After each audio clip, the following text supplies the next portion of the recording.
नमस्कार, आप देख रहे पीडीएस न्यूज। मैं हूं पीसी सैनी।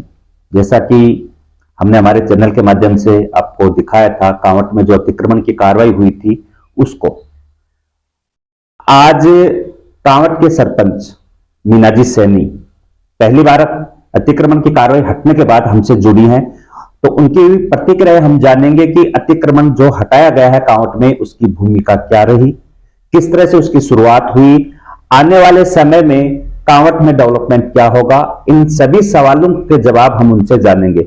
स्वागत है सरपंच जी आपका हमारे चैनल पे। नमस्ते सरपंच जी, भी पहला सवाल यही रहेगा मेरा आपसे कि कांवट में जो अतिक्रमण हटाया गया है इसकी पूरी भूमिका क्या है, उसके बारे में आप बताइए ताकि सबको ये बात समझ में आए कि इस अतिक्रमण की भूमिका क्या रही।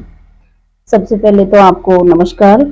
और आपके चैनल के माध्यम से आपने जो कांवट में अतिक्रमण हटाया गया उसका आपने लाइव सभी जगह जनता तक पहुंचा, उसके लिए मैं तहे दिल से आपका आभार व्यक्त करती हूँ कि क्या क्या गतिविधियां रही, क्या रुकावटें आई, क्या जनता का क्या माइनस रहा, जिन लोगों का अतिक्रमण टूटा उन लोगों की क्या भावनाएं, तो सारी बातों आपके चैनल के माध्यम से जनता तक पहुंची, उसके लिए मैं आपका तहे दिल से आभार व्यक्त करती हूँ। जैसा कि अपना जो अतिक्रमण की भूमिका है, आपको बता देती हूँ कि 2017 में ये जनहित याचिका लगाई। ज्यादा डिटेल्स तो आपको पता ही है, फिर भी मैं बता देती हूँ कि जैसे ही मैं 2015 में चुनाव जीती तो सबसे पहली मीटिंग में यहाँ की जनता की यही रिक्वायरमेंट थी कि जो जनता कांवट की जनता है ये चाहती थी कि यहाँ पर सरपंच जी जो ज्यादातर अतिक्रमण हो रहा है वो हटे, यही रिक्वायरमेंट थी।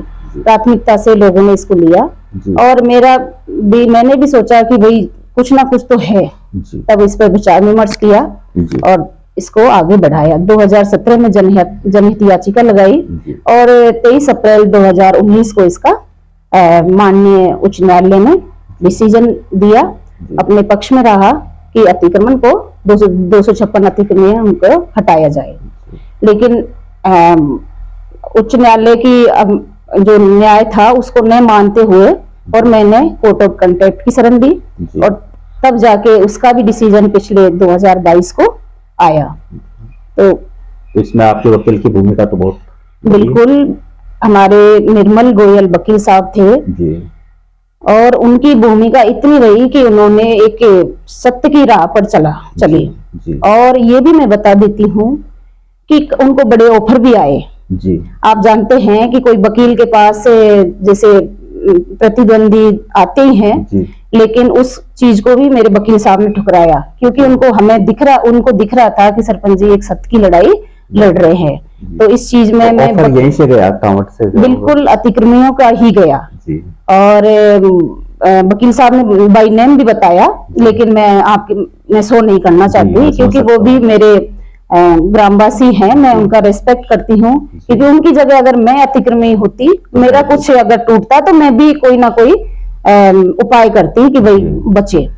तो कहने का यही है कि ये सफर मेरा चला और अब जो प्रशासन द्वारा 11 और 12 मई को जो हमारे माननीय एसडीएम साहब हैं विजय जी गुप्ता और उनकी टीम के द्वारा जो प्रशासन ने बड़ी ही सकारात्मक भावना से जो यहाँ कार्रवाई की और लोगों के जैसे आ भी रहे हैं कि भेदभाव किया है। हाँ, जो भेदभाव को तो एक बात मैं बता देती हूँ कि जब कोई काम होता है, अगर हम 2 फुट तोड़ते हैं तो जेसीबी चलती है तो वो 4 फुट भी टूट जाती है और कहीं जेसीबी चलती नहीं है, थोड़ा टूट जाता है। तो भेदभाव वाली बात तो शायद मेरे को है भी है, तो किसी के साथ भेदभाव नहीं रहेगा, ये मैं जरूर आपके चैनल के माध्यम से मेरी कांवट की ग्राम जनता को बता देना चाहती हूँ क्योंकि ये शिकायतें मेरे पास भी आ रही हैं। और जो 23 को एसडीएम साहब द्वारा भी कोर्ट में जो जवाब दिया जाएगा और मेरे द्वारा भी दिया जाएगा, तो उस अगर भेदभाव दिखा तो ऐसा मुझे लग नहीं रहा, लगेगा तो मैं वहां पर अपना सर्वे करके और पूरा की पूरी रूपरेखा को तैयार करके और वहां में जवाब दूंगी। तो सरपंच जी, जैसे कांवट में काफी नुकसान हो गया व्यापारियों का, तो आक्रोशित भी हैं, तो एक सवाल मैं बीच में कर लेता हूँ आपसे तो किसी तरह का यहाँ जब आप आए या फोन पे या उस समय जब इधर टूट रहे थे तो उस समय फोन के ऊपर यहाँ आने के बाद ऐसे कोई आपको धमकी, कोई चेतावनी कि किसी तरह का कोई कि देख लेंगे सरपंच जी आप गाँव में आओगे, तो इस तरह का कोई एक फोन कॉल या कोई धमकी आपको मिली है?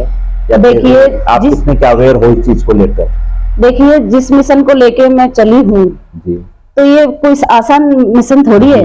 ये मेरा जो कदम है, प्रयास है, वो आसान थोड़ी था। आप भी जानते हो 256 अतिक्रमणियों के साथ साथ में और लोगों का भी टूटा है, तो पीड़ादायक मिशन था जी। और धमकी देना भी उन लोगों की तरफ से स्वाभाविक मानती हूँ मैं। मतलब मिली है धमकियाँ? बिल्कुल धमकियां मिली हैं, लेकिन उन धमकियों से मेरे कोई फर्क नहीं पड़ेगा जी। और ना पड़ा ना पड़ेगा जी। जिस विकास के लिए मैं आगे बढ़ी हूँ। हाँ, संघर्ष जरूर करना पड़ता है जी। लेकिन बढ़ता वही है जो संघर्ष करता है। तो धमकियां क्या मायने रखती है? अगर शहीद भी मान लो कुछ ऐसी बातें हो भी गई तो आप लोगों के जरिए से जो मीडिया में चल रहा है, लोग जानेंगे तो सही कि भाई कांवट की कोई सरपंच थी जी। और ये काम किया, तो मान लो मतलब कोई बात भी हो जाए तो, लेकिन धमकियों से कोई फर्क नहीं पड़ता। और धमकी देने वाला मैं तो ये हिम्मत रखती हूँ कि सामने आके धमकी दे। तो कहने का मतलब मैं एक पॉजिटिव हर चीज को कार्रवाई तो आपने लाए रखे होगे ना, कि अगर धमकी देता है तो आप बिल्कुल बिल्कुल। कलेक्टर साहब द्वारा मुझे 2 महिला कर्मचारी पुलिस और 2 पुरुष मिले हुए मुझे। ये सेफ्टी के लिए मुझे 8 तारीख को ही मिल गए थे, लेकिन मैंने इसको आवश्यक नहीं समझा और ऐसी कोई मेरे सामने कोई परेशानियां नहीं आई। और आएगी तो मैं सुलझ लूंगी, आएगी तो मैं सुलझ लूंगी और उसके लिए मैं ऑलरेडी तैयार भी हूँ, कोई दिक्कत नहीं जी। तो सरपंच जी, जैसे अतिक्रमण तो टूट गया, ये तो हो गई चर्चा, हमने दिखा भी दिया, देख भी लिया। अब हम आगे की चर्चा करेंगे, भाई कांवट किस तरह से बसेगा, एक सिंगापुर का ड्रीम आपका है, उसको लेकर भी हम चर्चा करते हैं। उससे पहले जिन लोगों के घर टूटे उनके बारे में आपकी क्या प्रतिक्रिया है? जैसे नीमका थाना रोड पे कुछ घर भी टूटे हैं। देखिए, बिल्कुल सही है, कई परिवार इस नीमका थाना रोड पर, खंडेला रोड पर जी। और स्टैंड पर भी नुकसान हुआ है। उस नुकसान में मेरी फैमिली भी शामिल है, हमारा भी नुकसान हुआ है। आपका भी टूटा है? बिल्कुल, हमारा भी टूटा है।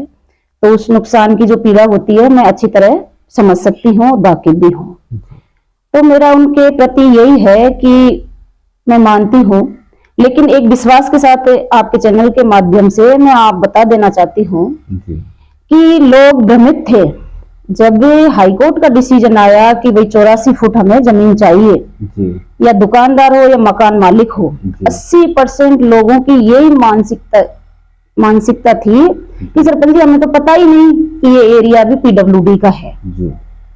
वो जानते ही नहीं थे, हमें उनको सिर्फ दुकान खरीद ली, वही हमें चलो मेन फ्रंट पे दुकान मिल गई जी। अब ये जिम्मेदारी बनती है कि या तो रजिस्ट्री वगैरह कराए तो प्रशासन की जी, तो उस समय चेक होना चाहिए, या बनती है कि जिससे खरीदी जाए वो बताए जी। कि भाई कोई कस्टमर खरीद रहा है प्रॉपर्टी तो उसका आने वाले समय में क्या फ्यूचर रहेगा। तो 80% लोग इस चीज से कि खुश हैं कि भाई ये काम हमें मतलब कंफ्यूजन में था हमारा, जैसे हमने कंफ्यूजन में रह के ये अतिक्रमण किया जी जी। तो उनकी पीड़ा यही है कि भाई हम कंफ्यूजन में थे कि भाई हमने अतिक्रमण के एरिया में हमने दुकान या मकान बना रखा है और टूटा है, और उन्होंने यही कहा है कि भाई आने वाले समय में कुछ ना कुछ, जब इतना बड़ा नुकसान हुआ है जी। तो इसके पीछे कुछ ना कुछ अच्छा ही होने वाला है। कह रहे हैं कि आपने कुछ तो सोच तो रखा होगा ना, पहले प्रोजेक्ट तो तैयार होगा। एक सवाल है कि ये जो 256 अतिक्रमण थे उनका टूटा है, तो इनमें कुछ ऐसे कोई व्यापारी या कोई दुकानदार ऐसा जो पर्टिकुलर आपको कॉल करके कहा कि नहीं सरपंच जी मेरे आपसे कोई दोस्ता नहीं, ये कानून की प्रक्रिया थी? बिल्कुल, 80% लोगों ने मुझे यही कहा है कि ये आप भाई लोगों की मांग थी जी। कि जब से मैंने पद ग्रहण किया 2015 से, तब से ही लोगों की मांग थी कि अतिक्रमण हटाए जाए। आप कोई दोषी नहीं हो, आपने एक अपने फर्ज का निर्वाह किया है। यहाँ तक कि जब मैंने पिछले कार्यकाल में 2015-16 में कुछ लोगों के द्वारा जो आज इस अतिक्रमण हुआ है उसके लिए आक्रोशित हो रहे हैं, उनके मैं नाम तो नहीं बताना चाहूंगी, लेकिन वो लोग समझ जाएंगे कि उनके ही द्वारा मुझे हर कदम पर उकसाया गया। जी। 1 साल तक मुझे मतलब काम नहीं करने दिया। पंचायत की मीटिंग वगैरह होती तो टेबल बजाते थे। तो मैं तो उनको धन्यवाद देना चाहूंगी, उनके प्रति मेरी नेगेटिव भावना नहीं है, मैं तो उनको धन्यवाद देना चाहूंगी कि उन्होंने मेरी पंचायत में आके हर मीटिंग में टेबल बजाई और मैंने मेरे दिमाग में ये मतलब अतिक्रमण वाला जो मिशन आया और आज ये मिशन पूरा हुआ। तो उन लोगों को मैं तहे दिल से धन्यवाद भी देती हूँ और आभार भी व्यक्त करती हूँ कि उन चंद लोगों के द्वारा आवाज उठाए जाने पर और मैंने एक फर्ज निभाया, मेरा एक दायित्व निभाया। कोई राजनीतिक मेरा ये इशू नहीं है कि मैं सिर्फ ये एक राजनीतिक इशू बना के भाई अतिक्रमण तोड़ा, ऐसा कुछ नहीं है। तो चंद लोगों द्वारा जो 1 साल तक टेबल बजाई गई थी, मतलब आप कहते थे क्या हुआ अतिक्रमण, बिल्कुल बिल्कुल बिल्कुल, और आज मीडिया के माध्यम से कुछ लोग बोल रहे हैं ना, तो पलटी मार गए कुछ एक लोग हैं, मैं नाम नहीं बताऊंगी, कि कह रहे हैं कि सरपंच जी ने इतना नुकसान कर दिया, जबकि वो आए दिन हमारी जो RTI के तहत मतलब हमेशा आए दिन हमारी जांचें करवाते रहते थे कामों की, ना अतिक्रमण की। यहाँ तक कि मेरे पास में कलेक्टर साहब के भी आदेश है कि सरपंच जी आप अपने फर्ज का निर्वाह नहीं कर रहे। और तब जाके फिर मैंने जैसे लोकल प्रशासन से यहाँ हेल्प की और यहाँ प्रत्येक दुकानदार से यानी कि 256 अतिरिक्त में उनसे गुहार लगाई, रिक्वेस्ट भी की और नोटिस भी दिया अपने कोरम के साथ में, लोकल प्रशासन को साथ लेके कि आप अपना छज्जा चबूतरा टेंट सेट ही हटा लीजिए। लेकिन उन्होंने इस चीज को अनदेखा किया और अनदेखा किया तो फिर मुझे माननीय उच्च न्यायालय की शरण में जाना पड़ा और तब जाके माननीय उच्च न्यायालय ने और हमारे वकील साहब हैं निर्मल जी गोयल के प्रयासों से जो ये हमारा अतिक्रमण का जो कावट को एक विकास की ओर लेके जाएगा, उसके लिए मैं वकील साहब का भी बहुत आभार व्यक्त करती हूँ, धन्यवाद देती हूँ। और सरपंच अभी हम फाइनली बात करेंगे कि अब आगे का जो विकास होगा काउंट में वो कैसा होगा। उससे पहले तो सवाल आ गया संघर्ष समिति को लेकर कि संघर्ष समिति जो थी अतिक्रमण हटाओ काउंट में, उसका क्या योगदान रहा, देखिए बारे में और चर्चा करते हैं, फिर हम मुद्दे पे आते हैं कि सिंगापुर किस तरह से आप बनाओगे। देखिए संघर्ष समिति हमारे 10-15-20 लोगों की एक बनी हुई है जी, और समय समय पर संघर्ष समिति ने आवाज उठाई है, हर कदम पर साथ रहे हैं। उस संघर्ष समिति बनी हुई, उसकी संरक्षिका मुझे बनाया हुआ है जी। उनका हमेशा इस एक कदम की जगह 4 कदम वो आगे रहे हैं इस मिशन में। और जैसे कि आपने 11 और 12 को जो अतिक्रमण हट रहा था जी, उसमें आप लाइव चला रहे थे, उसमें जो भी हैं कोऑर्डिनेटर हमारे कमेंट्स भी आ रहे थे और जहाँ भी भेदभाव हो रहा था उसको वो दर्शा भी रहे थे जी। और मुझे भी फोन कर रहे थे, लेकिन मैंने मेरा फोन साइलेंट कर रखा था उस दिन, क्योंकि मैं भी एक धरातल से जुड़ी हुई हूँ और जो ये काम हो रहा था, लेकिन बातें हो रही थी कि भाई सरपंच जी आप, या कहने का मतलब यह है संघर्ष समिति का आज भी वो प्रयासरत हैं। जैसे किसी के साथ भेदभाव हुआ है जी, उसमें भी आज भी संघर्षशील है, आगे बोल रहे हैं कि यहाँ लेकिन मेरे को नहीं लगता, क्योंकि प्रशासन द्वारा जो कार्रवाई की गई है 19-20 या कोई बात हुई है जी, उसमें अगर कोई ऐसा काम हुआ है तो प्रशासन ने बड़ी ही बारीकी से नोटिस निकाले हैं और यहाँ तक कि पाबंद किया है कि अगर अपने आप स्वयं हटा लीजिए वरना नुकसान ज्यादा हो जाएगा, और नहीं तो इनको जो भी है कॉम्प्लेक्स है दुकान है उनको सीज कर दिया जाएगा। ये मैं पक्का कहती हूँ, प्रशासन जो कहा वो किया, 19 से ज्यादा प्रशासन ने किया। तो चलिए सरपंच जी अब बात करेंगे आपके सिंगापुर की जी, कि आप कहते थे कि कांवट को सिंगापुर बनाना है। ये मैंने फर्स्ट टाइम आपको जब महादेव सिंह जी यहाँ पे कांवट CHC में डोनेट कर रहे थे एम्बुलेंस, तब आपने कहा था कि विधायक जी मेरे को कांवट को सिंगापुर बनाना है। फिर उसके बाद जब हमें आपका इंटरव्यू करने का मौका मिला तब हमने आपसे पूछा भी था, तो आपने कहा था सिंगापुर बनाने का मतलब सिंगापुर के जैसे डेवलपमेंट। तो अब बताइए सरपंच जी कि आगे डेवलपमेंट का आपका प्रोजेक्ट क्या है, वो बताइए कि किस तरह से प्रोजेक्ट तैयार है, कहां से आप पैसे लाओगे, कहां से विकास होगा, किस तरह का क्या होगा उसके बारे में। देखो सिंगापुर तो सिंगापुर ही रहेगा और कांवट कांवट ही रहेगा, लेकिन मैं उसके अकॉर्डिंग भाई कैसे विकास कर सके, एक उपमा दी जाती है और उसमें उपमा भी आपने ही दी है जी। जैसे उस समय माननीय महादेव सिंह जी को मैंने अपना वो ज्ञापन तैयार करके जो भी पॉइंट्स थे जो विकास के वो रूपरेखा बनाई थी, तो आपने देखा तब जाके उसी दिन से आपने उस समय मैं कवरेज कर रहा था उसको, तो फिर महादेव सिंह जी हमारे एमएलए साहब बोल रहे थे कि भाई आप तो सारे ही विकास के काम मेरे से ही करवा लें, तो मैंने उनसे थोड़ा सा जोश में कि बिल्कुल साहब, मैं मेरी कांवट नगरी को सिंगापुर, ये मेरे ही कमेंट्स हैं जी। बिल्कुल सर, क्योंकि कांवट ग्राम पंचायत बड़ी ग्राम पंचायत है और डेवलपमेंट होने भी चाहिए जी। आज सीकर जिले के मतलब कोने पे ही मान लीजिए, पूर्वी छोर पर मान लीजिए अपनी ग्राम पंचायत को, तो एक अगर हम आपके चैनल के माध्यम से हम इतनी बड़ी उपमा दे सकते हैं, तो कभी कभार जैसे हमारे अधिकारी वगैरह हमें अवेयर करते हैं, सचेत करते हैं कि कैसा विकास करोगे, तो उनको भी यूं लगे कि कौन सा सरपंच है किस तरह की, तो जब हमारी सोच ही बड़ी नहीं होगी तो फिर हम काम कैसे करेंगे।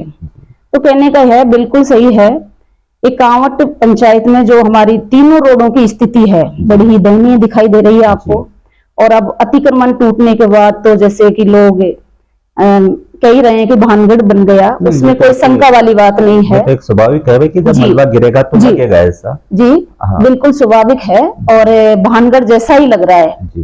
लेकिन मैं आपको विश्वास दिला देती हूँ, विश्वास ये दिला देती हूँ कि 11 और 12 मई को जो कांवट नगरी में एक हताशपूर्ण हादसा ही मान लीजिए, अतिक्रमण हटा, उसको लोगों की जैसे रोजगार छिना और जैसे कई लोग अब ऊंच नीच की बातें मेरे लिए भी कर रहे हैं जी। लेकिन मेरा मिशन यही रहेगा कि आने वाले 11 और 12 मई तक, यानी कि ये 23 चल रहा है, 24 तक जी। इसको मैं कंप्लीट कराऊं। कंप्लीट में मेरा प्रोजेक्ट इस तरह का है कि बीच में डिवाइडर होगा, दोनों तरफ रोडें होंगी, मेन अपने बस स्टैंड पर हाई मास्क लाइट होगी और अपनी गलियों में ऐसे स्ट्रीट लाइटें होंगी और अपनी रोड लाइटें होंगी और पेड़ पौधे जो भी, मतलब कहने का मतलब ये है कि इसको डेवलप कराने का मैं पूरा प्रयास करूंगी। नगर पालिका की तर्ज पे आप? बिल्कुल नगर पालिका की तर्ज पे नहीं सर, जैसे अगर कोई यहाँ से गुजरेगा, मेरा इस तरह का प्रस्ताव है, प्रपोजल है जी। कि जैसे जयपुर से कोई व्यक्ति सिंगाना ये हाईवे है तो इससे गुजरेगा तो यूं लगेगा कि भाई कांवट में निकलते ही कि भाई हाँ ये भी जयपुर और चोमू के बीच का एरिया है। इस तरह का मेरा प्लान है और बनाने का मेरा भरसक प्रयास रहेगा, चाहे मुझे पैसा कहीं से भी लाना पड़े।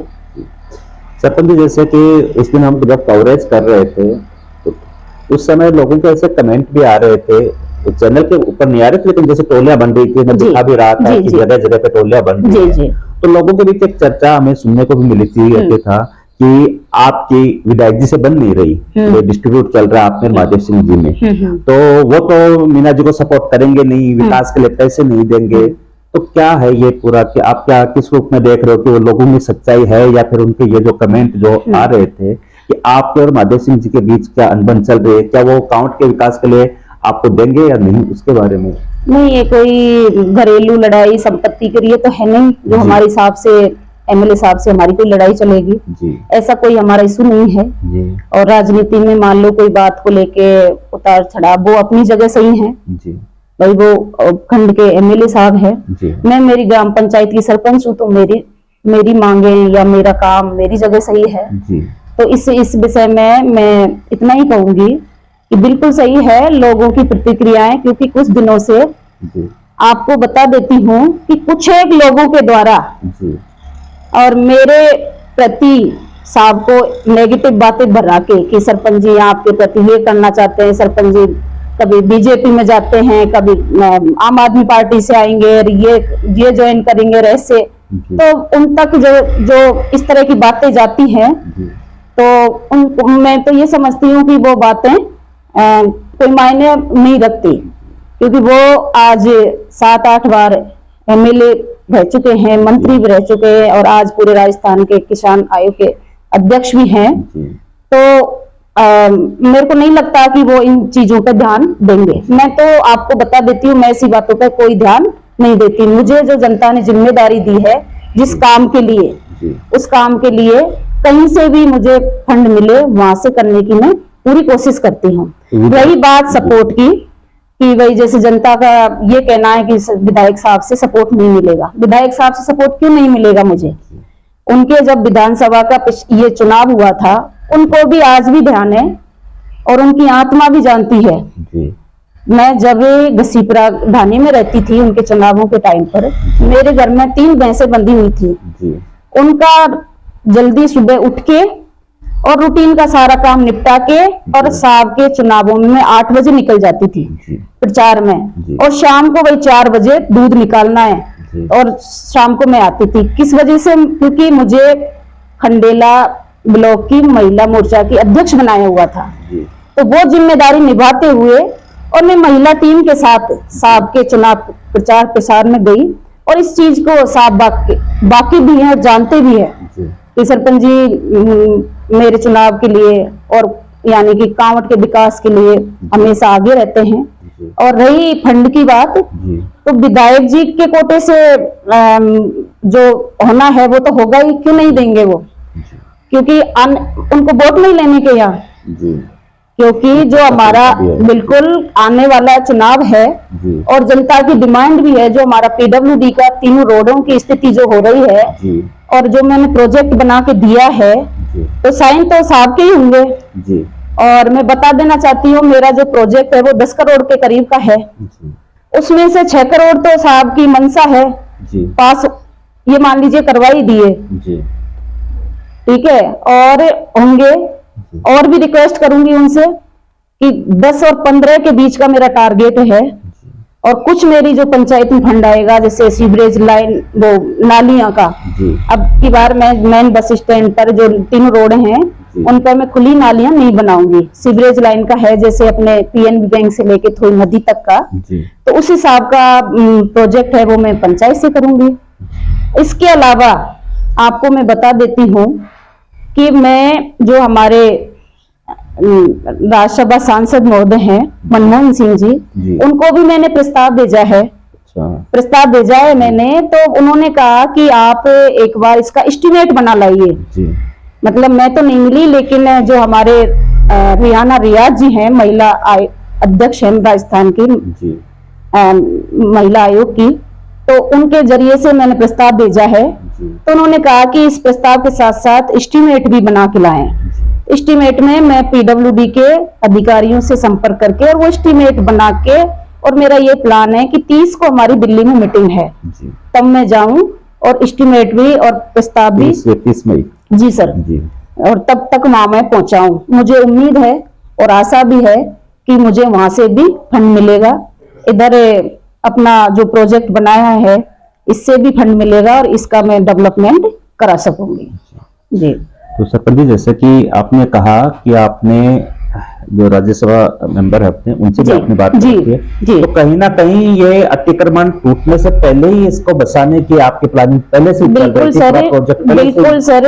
आप मैं जो 11-12 तारीख को जो अधिकारियों के द्वारा, प्रशासन के द्वारा, जो पीडब्ल्यूडी के अधिकारी थे, शायद आप संपर्क में रहे होंगे, सुबे सिंह जी हैं, एक्शन साहब यादव जी हैं, और जैसे नायब जी हैं, तहसीलदार जी सुमन जी हैं, तो उनसे भी संपर्क में आए होंगे। जो मेरा प्रोजेक्ट था उनको भी पता है, और इन अधिकारियों के द्वारा मैं 2 साल, मतलब 1.5-2 साल में ये प्रोजेक्ट बना, क्योंकि मुझे पता था मेरी कांवट की पीडब्ल्यूडी की 3 ही रोडों पर 40 साल में कंकड़ी भी नहीं लगी, कंकड़ी भी नहीं लगी। आया था कुछ 2-3 साल पहले कुछ फंड आया था मेन बस स्टैंड का, जैसे कांवट स्टैंड से लेके खंडेला रोड तक का, लेकिन उसका क्या है, जैसे उसके ऊपर ही रोड डल रही थी, लेकिन यहाँ की जो रिक्वायरमेंट की भाई भौगोलिक स्थिति को देखते हुए अगर इसी रोड के ऊपर और रोड डाली जाती तो जो दुकानदारों की दुकान है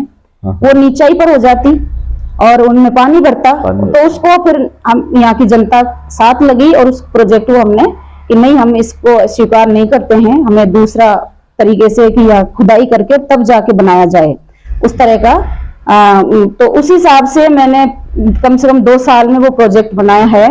अपने सुबेक सिंह जी अय्यन साहब हैं, जेपी सर हैं, यादव जी एसी सर हैं, उनके सहयोग से, और वो आज वो फाइल सेक्रेटरीट में चीफ इंजीनियर के पास ऑलरेडी है और तुरंत ही वो स्थानीय विधायक साहब के आदेश अनुसार और कम से कम 10 में से 6 करोड़ का प्रोजेक्ट कुछ ही दिनों में ये पास होगा और पास होगा तो यहाँ विकास भी होगा, तो जल्दी विकास बिल्कुल शुरू होगा। बिल्कुल, तो पूरा सहयोग रहेगा जी जी। जैसे डेवलप होगा तो कहीं ना कहीं ये तो है कि अब क्राउड ज्यादा आएगी जी जी, डेवलप होगा तो व्यापार बढ़ेगा, क्राउड जब आएगी तो उनको देखे रोजगार के लिए और आपकी तरफ से क्या, जैसे ये रोड के ऊपर जो लगाते थे फल फ्रूट जी, की दुकान, इनको अलग से हमारा ये है कि इनको अलग से जगह दी जाए जी, क्योंकि अतिक्रमण की श्रेणी में हालांकि भाई लोगों की जब 20-20, 30-30 लाख की दुकानें टूटी हैं और फल विक्रेता, सब्जी विक्रेता अगर रोड के दोनों बाउंड्री की तरफ लगाए तो देखो अतिक्रमण की श्रेणी में ये भी आए। हालांकि चलते फिरते साधन है, सुबह आए शाम को चले जाए, लेकिन फिर भी उन लोगों को भी पीड़ा होती है। आज जैसे लगाए तो पीड़ा तो होती है। तो इसको मैं यही मानूंगी कि भाई इनको हम एक निश्चित जगह दें कि भाई यहाँ मार्केट हो सब्जी और फल विक्रेताओं का एक जगह हो जाए, ये अपना प्रोजेक्ट है जी। और कोई बात आप शेयर करना चाहो जनता के लिए या फिर जिन कर्मियों जिनकी दुकानें टूटी है उनके लिए कोई संदेश हमारे चैनल के माध्यम से आप कहना चाहो?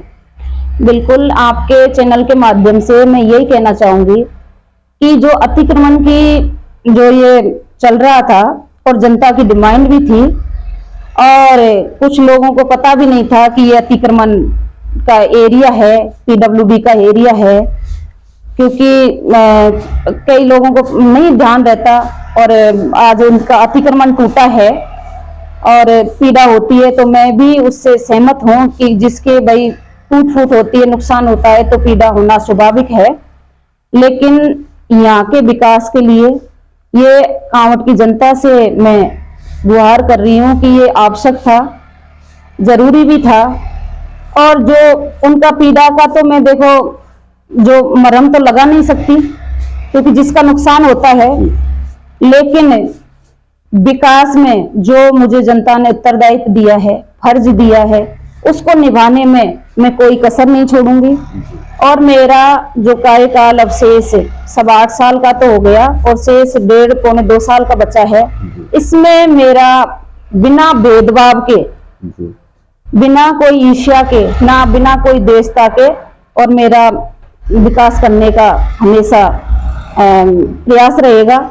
और अतिक्रमण में जैसे आरोप प्रत्यारोप लग रहे हैं कि हमारा इतना टूट गया, इस व्यक्ति का इतना नहीं टूटा, तो आपके चैनल के माध्यम से मैं जनता को कांवट की सभी ग्रामवासियों से निवेदन करती हूँ और अपील भी करती हूँ कि भेदभाव किसी के साथ नहीं होगा, क्योंकि एक व्यक्ति का 42 टूट गया और एक व्यक्ति का 30 टूट गया तो ये चीज स्वीकार प्रशासन भी नहीं करेगा। ये चीज आपने 11 और 12 तारीख को देखी भी है और प्रशासन ने बाकायदा उनको नोटिस भी दिए और मैं 101% मानती भी हूँ कि प्रशासन सख्ताई से कार्रवाई करेगा और अगर जिसने अपना एरिया नहीं हटाया तो उनको सीज भी किया जाएगा, क्योंकि ये जो प्रशासन की कार्यशैली थी, हालांकि लोगों को जिनका टूटा है अतिक्रमण हटा है उनको पीड़ा लगी है, लेकिन आपके चैनल के माध्यम से ये बता देना चाहती हूँ कि प्रशासन ने बिना कोई प्रेशर के, बिना कोई दबाव के, यहाँ तक कि हमें भी कोई बात नहीं पूछी कि सरपंच जी हमें क्या करना है, कितना है, बिल्कुल नहीं। 10 अप्रैल को हमारी प्रशासन से बात हुई, उसके बाद हमारी कोई प्रशासन से बात नहीं हुई और कोई बिना भेदभाव के प्रशासन ने अपनी उचित कार्रवाई की है। तो आने वाला समय जो ये नुकसानदायक दिन रहा अपना 11 मई और 12 मई का, तो मैं कोशिश यही करूंगी कि आने वाले समय में 11 और 12 मई 2024 आए, तब तक अपना जो प्रस्ताव है, प्रोजेक्ट है, वो कामयाबी की तरफ बढ़ेगा और पूरा की पूरा इसको आगे बढ़ाने की पूरी कोशिश करूंगी। शुक्रिया सरपंच जी। जी, जैसे कि सरपंच जी से हमने बात की है कि कांवट में जो अतिक्रमण की कार्रवाई हुई थी उसकी भूमिका क्या थी, जिन लोगों का नुकसान हुआ उनके प्रति सरपंच जी के मन में क्या था वो सामने आया। इनकी सुरक्षा को लेकर हमने बात की और आने वाले प्रोजेक्ट को लेकर इन्होंने कहा। लोग जो कह रहे थे कि जब हम कवरेज कर रहे थे तब कि सरपंच जी की और विधायक जी की नहीं बनती है, कैसे सिंगापुर बनाएगी, इस तरह के वो कमेंट उनके द्वारा सुनने को मिल रहे थे। उनका जवाब इन्होंने दिया है कि विधायक जी और इनके बीच ऐसा कुछ नहीं है, राजनीतिक इनका जो है। एक बात मैं बता देना चाहती हूँ, विधायक जी का नाम आप जानते ही हैं, महादेव सिंह जी खंडेला। तो देवताओं में भी महादेव सिंह जी की तीसरे नेत्र से देखते हैं जी। इधर अपने महादेव सिंह जी भी तीसरे नेत्र से ज्यादा देखते हैं जी। तो थोड़ा थोड़ा असर मेरे पे भी पड़ा है, तो मैं भी अपने तीसरे नेत्र को अपनाने लगी हूँ, राजनीति के तीसरे नेत्र को। तो ऐसी बातें कोरी कल्पना है लोगों की। और विकास के मामले में विधायक जी अपनी जगह सही है, मैं मेरी जगह सही हूँ। उनको अपने फंड से जो करवाना है वो करवाना ही पड़ेगा, क्योंकि यहाँ कांवट की जनता का जो विश्वास है और विश्वास के अलावा जो यहाँ के भौगोलिक स्थिति का रिक्वायरमेंट है, वो तो चाहे एमएलए हो चाहे सरपंच हो, उसको पूरा करना ही पड़ेगा। तो सुन लीजिए, आपने सुन लिया पूरी बातें कि कांवट में डेवलप होना निश्चित है और जो सिंगापुर की हम बात करते थे वो भी बनना बहुत जल्दी है। सरपंच जी ने यह भी कहा कि आने वाली 11 मई 2024 को निश्चित रूप से कांवट को एक बड़ा विकास के रूप में सेलिब्रेट किया जाएगा, ऐसी भी उम्मीद उन्होंने जताई है। और हम भी उम्मीद करते हैं सरपंच जी कि आप अपने इस कार्य में जो प्रोजेक्ट आप लेके आए हो, इनमें आप दिन दुगनी रात चौगनी प्रोग्रेस करो और आप जल्दी से जल्दी कांवट को राहत दिलाओ। शुक्रिया, थैंक यू, नमस्ते।